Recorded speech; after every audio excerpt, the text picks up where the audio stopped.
The intensity escalates as the boss Caloh of the Caloh Wagoh motorcycle club is given a new mission by the alleged TAGHI group.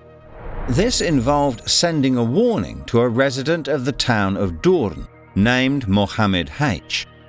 This individual, aged over 50, is reputed to be one of the biggest traffickers of hashish from Morocco to the Netherlands, although he claims to specialize in the fruit and vegetable trade. He is now at the center of a case in which more than 3 tons of hashish and numerous MDMA pills were seized by the police from a warehouse in March 2017. It is this seize that could well be at the root of the conflict with Mohammed.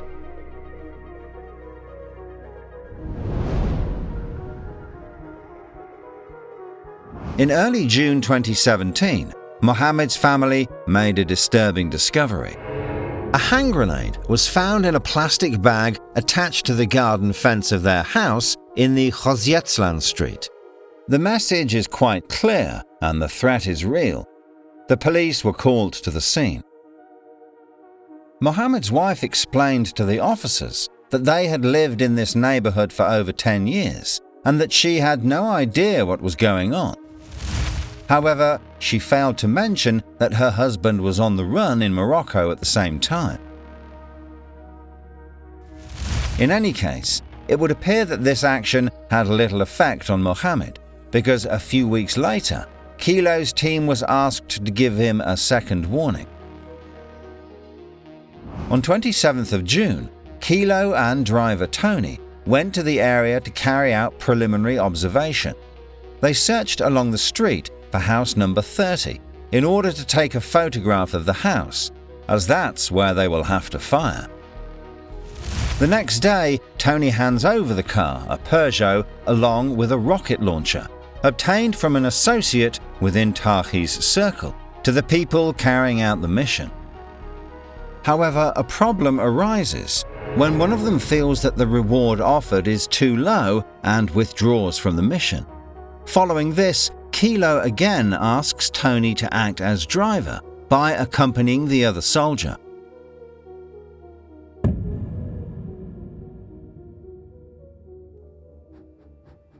On June 28th, Tony thus goes with the other soldier using the Peugeot and points out the house he needs to fire upon. Armed with the rocket launcher, the shooter heads towards the house. However, there are children playing in the yard, which prompts him to immediately halt the action. He returns to the car, which is driving away. This is all rather surprising, as the house was supposed to be empty, as Mohammed's family was supposed to be on holiday, and no one could expect to find anyone there. Turns out, it was the wrong residence. The day before, Caloh and Tony had taken a photograph of a house, also number 30, but on a perpendicular street, the Kortenburglaan, not the Khozyetslan. A mistake that could have had irreparable consequences. A witness at the scene confirmed that he had seen a man holding a very long green military tube, which, according to his internet search, corresponded to a bazooka.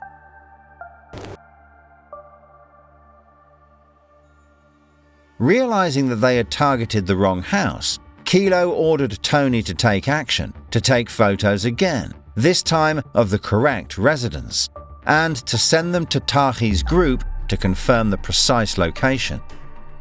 Caloh doesn't waste any time, as on the very next day, June 29th, late in the evening, he instructs Tony to throw 2 hand grenades at the residence, this time getting it right.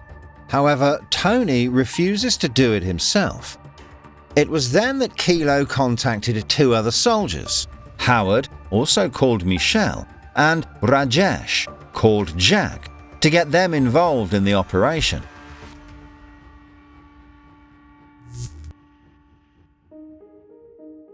Tony goes to a hangar in Meidrecht to pick up another getaway car, a Seat Leon, before going with his new teammates to Mohammed's house.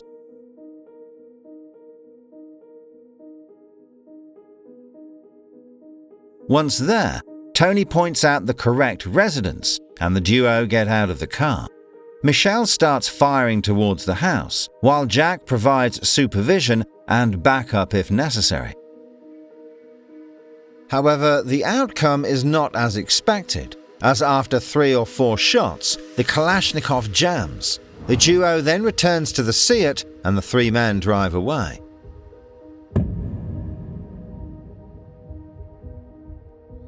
After parking the car in a residential area, they end up in a gay bar, from where Tony calls Caloh to tell him that the mission has been accomplished, despite the problems encountered.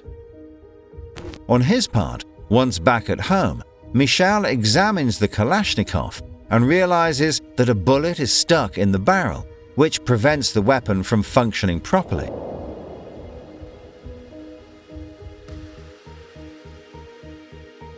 As for Mohammed's residence, the mayor decided to seal it off for a while, imposing a no-go zone because of the threat to public order. The installation of surveillance cameras around the house has brought some comfort to other residents in the area. In the underworld, people are aware that the group linked to Ridwan has given the green light to eliminate other targets mentioned on the blacklist. Among them, Yair Vessels. This man returned from Ibiza on 2nd of July 2017 to attend his 9-year-old daughter's dance show. During his stay in Spain, he rented a luxury villa with friends, leaving behind his most recent purchase, a Mercedes AMG worth over €120,000, bought in Germany. But in the Netherlands, Yair is known to the police and seems to have many contacts and enemies. He is involved in the conflicts between TAGHI's group and the entourage of Scarface's brother from Amsterdam, known as Karim. The latter has links with notorious barons such as Danny, a member of the older generation, as well as Moose. Yair Vessels is in the firing line because, according to the courts, he has already been involved in dealings with Danny's group and the liquidated Lucas Boom. Persistent rumors even suggest that he continued to leak information to Danny, casting doubts on his loyalty and justifying the need for drastic measures. As mentioned in an encrypted message, and according to the rules, anyone collaborating with Karim and Danny must be eliminated, and Yair is now on that list. To carry out this new mission successfully, Caloh calls upon the already experienced duo, consisting of Tony as the driver and Michelle as the shooter. The logistics are similar to those used in the operation targeting Mohammed's home, involving a Peugeot and a Seat. Some of the weapons are supplied by TAGHI's group and stored mainly in this same hangar in Meidrecht. It's interesting to note that this hangar is run by Greg, who lives nearby and is considered a godfather in the bikers club. It is said that Greg arranged the rental of the hangar, indirectly benefiting the motorcycle club Caloh Wagoh, holding 2 keys to the location himself, with one entrusted to Tony, who made frequent visits there as a driver. Witnesses from a business located across the hangar reported that Greg had told them not to contact the police in case of issues, but to reach out to him directly. This is said to have happened after an employee noticed the suspicious presence of the Seat, which had been left in the hangar. The implementation of these logistics reflects the meticulous preparation of the operation and the involvement of various players to ensure that it runs smoothly.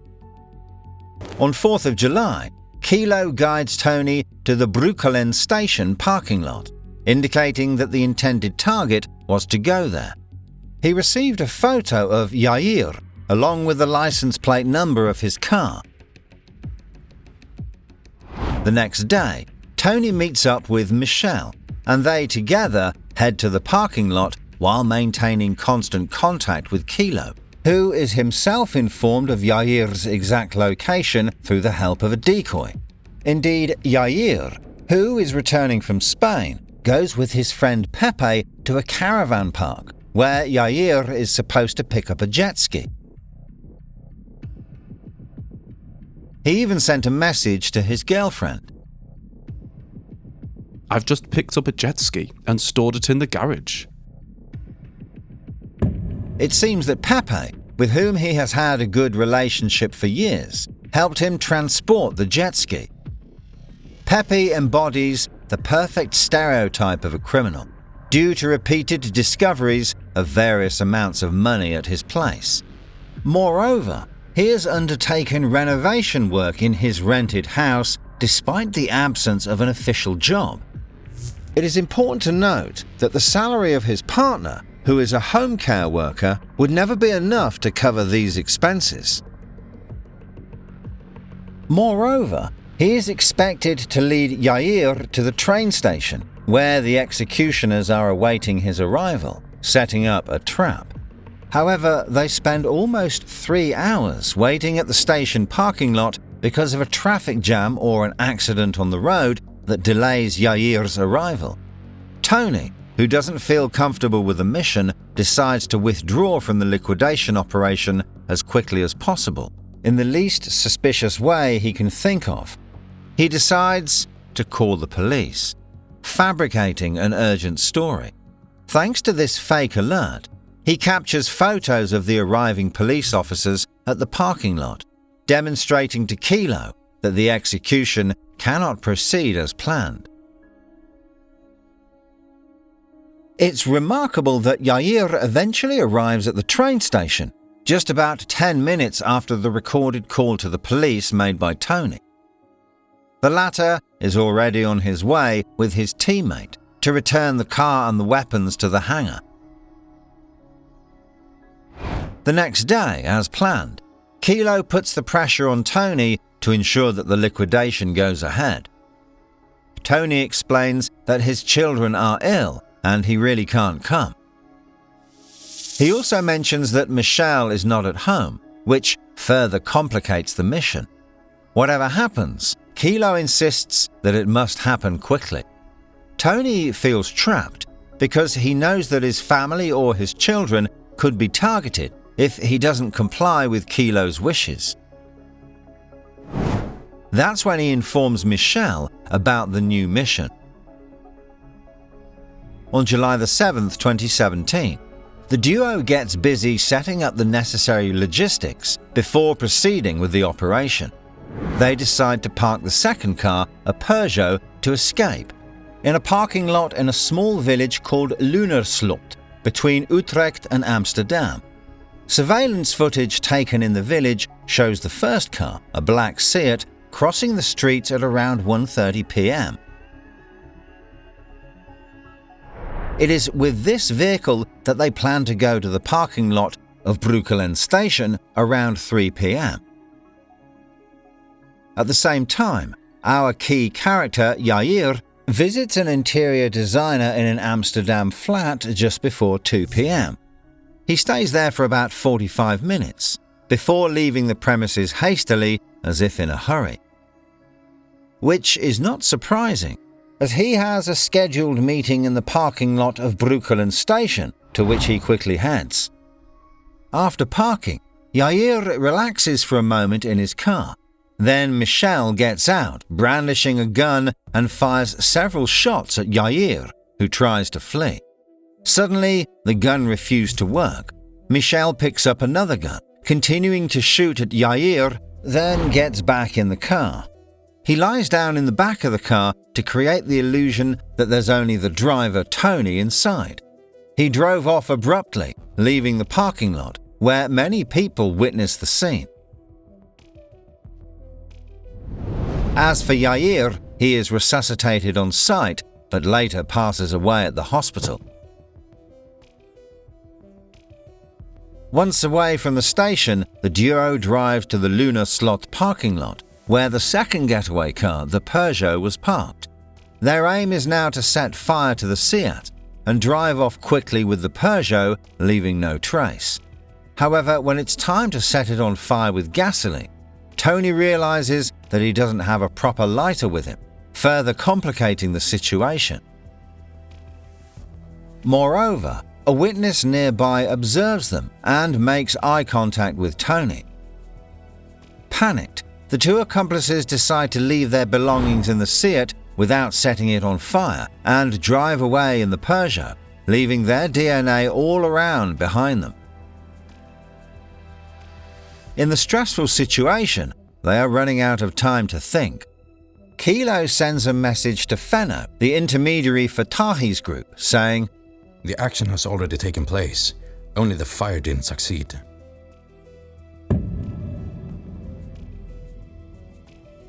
The duo brings the Peugeot back to the hangar, where Greg is already waiting for them and helps them calm down after the execution.